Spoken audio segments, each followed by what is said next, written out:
গল্পটা সত্যিকারের, কোনো রাজকন্যার গল্প নয়, নয় রাজপুত্রেরও ঝাঁ চকচকে নতুন বিলাসী জীবনের গল্পও নয়। গল্পটা তোমার, আমার, গল্পটা আমাদের দুজনের।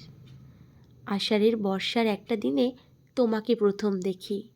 চারপাশের বিচ্ছিন্ন কোলাহল এড়িয়ে স্নিগ্ধতা মাখা তোমার মুখটা দেখতে বেশ লাগছিল, কিন্তু একরাশ ভয় আর জড়তা আমাকে তোমার সামনে যেতেই দিচ্ছিল না। তারপর যেই তুমি আমার দিকে চোখ তুলে তাকালে, ঠিক তক্ষুনি কোথায় যেন একটা হারিয়ে গেলাম। নীল অপরাজিতা মাত্রই জীবনের সুর বলতে শিখে যায়। পৃথিবীটা এত সুন্দর কেন বলতে পারো? আকাশটা গাঢ় নীল ছিল, একটু রোদ আর একটু ছায়ার মিশেল, আর তার মধ্যে আমার রাজপুত্র দাঁড়িয়ে একাকী রাজকন্যাকে তার পরশ পাথর ছুঁয়ে দিতে। সেদিন আমরা অনেকটা পথই গেলাম। তুমি হঠাৎ করেই বললে, আমার চোখের দিকে তাকাও। আমি চোখের দিকে তাকালাম, কিন্তু তোমার নাকের পলক ডগায় অবধি।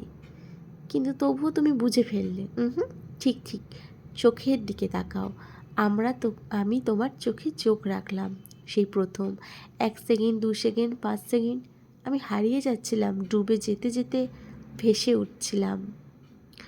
হঠাৎ দুজন দুজনের হাতটা ধরে একটুখানি স্পর্শ, আর সেই মুহূর্তে দুজন দুজনকে কথা দেওয়া। কথাটা এটাই, বাঁচবো একসাথে, মরবো একসাথে।